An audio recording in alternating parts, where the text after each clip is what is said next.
तो हम trigeminal autonomic सिफेल्जियस पढ़ रहे थे, जिसमें 3 तरह के हेडेक्स थे। एक था क्लस्टर हेडेक, एक है पैरोक्सिमल हेमिक्रेनिया और एक है SUNA, that is short lasting unilateral neuralgia headache. तो हमने क्लस्टर हेडेक कंप्लीट कर चुका है और अब हम पैरोक्सिमल हेमिक्रेनिया पर आ गए हैं।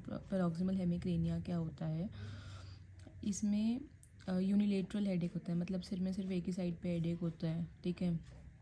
सीवियर होता है। शॉर्ट लास्टिंग एपिसोड्स होते हैं हेडेक के। शॉर्ट लास्टिंग का मतलब कि जैसे क्लस्टर हेडेक है, वो रात में शुरू हुआ, ठीक है, 10 बजे के बाद, सुबह 3 बजे के बीच में, 10 से 3 बजे का समय है ना, तो उसमें 3 घंटे तक सिर दर्द रहता है मैक्सिमम।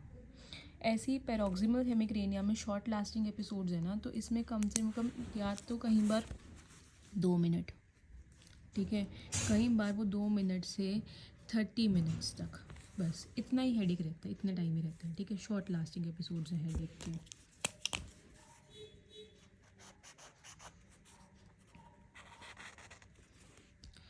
तो like cluster headache, the pain tends to be retro orbital, आँख के नीचे दर्द होता था उसमें, but with may be experienced all over the head and is associated with autonomic phenomena, जैसे आँख में पानी आना, नाक बंद हो जाना, ठीक है। Patients with remission are said to be episodic, whereas जिसमें नॉन रिमिटिंग फॉर्म है वो क्रॉनिक होते हैं, ठीक है। द एसेंशियल फीचर्स जो हैं पैरोक्सिमल हेमिक्रेनिया के, वो ये है कि सिर में सिर्फ एक ही साइड पे पेन होता है, that is it is unilateral, very severe pain, short lasting attacks 2 to 45 minutes, very frequent attacks, मतलब usually more than 5 a day, ठीक है। कम टाइम के लिए तो होता है लेकिन फ्रिक्वेंसी बढ़ जाती है, 5 times a day more then.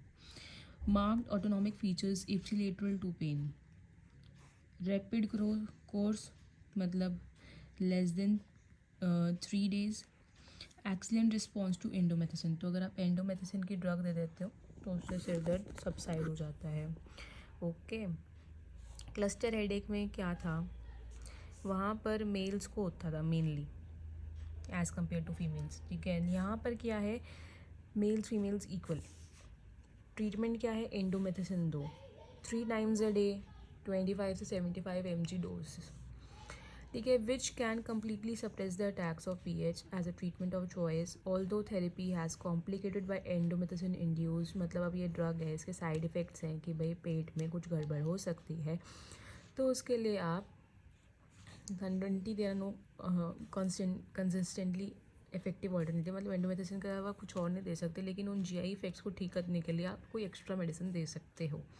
वरना उल्टी आ रही है तो उल्टी की दवाई दे दी, कॉन्स्टिपेशन या डायरिया हो रहा है तो वो ऐसी दवाई दे दी, है ना। Topiramate is useful in some cases, ठीक है। Piroxicam has been used, although इतनी इफेक्टिव नहीं रही जितनी एंडोमेथिसिन इफेक्टिव रही। वरापामिल क्या है, ये क्लस्टर हेडेक की ट्रीटमेंट में ज़्यादा यूज़ होती है, ज़्यादा हेल्पफुल रहती है एज़ कम्पेयर टू पैरोक्सिमल हेमिक्रेनिया के ट्रीटमेंट में। सेकेंडरी पैरोक्सिमल हेमिक्रेनिया भी होता है, जिसमें क्या हो जाता है, सीला टर्सिका में लेजन होता है। सीला टर्सिका कहाँ पर है, पिट्यूटरी ग्लैंड में है, पिट्यूटरी की पैथोलॉजी है, ठीक है, including AV malformation, cavernous sinus meningioma या फिर एपिडर्मोइड ट्यूमर्स। सेकेंडरी पीएच जो है is more likely if patient requires high dose of indomethacin, ठीक है। तो सेकेंडरी पीएच कब होता है, जैसे हमने तो कितनी डोज दी थी पेशेंट को, 25 से 75 mg 3 times a day, यहाँ पर डोज कितनी होगी, more than 200 mg per day of indomethacin.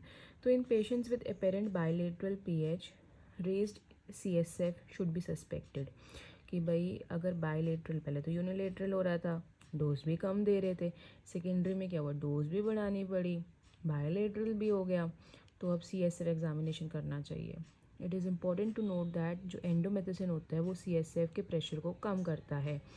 तो जब डायग्नोसिस बना रहे हैं पैरोक्सिमल हेमिक्रेनिया का, तो एमआरआई करा लो। एमआरआई कराने से क्या होगा, पिट्यूटरी का लीजन एक्सक्लूड हो जाएगा। पिट्यूटरी का लीजन नहीं है तो आपको सिंपल इतनी देनी है, 25 से 75। पिट्यूटरी का लीजन है, फिर आप इतनी डोज दो ताकि उसको प्रॉपर ट्रीट करना पड़े।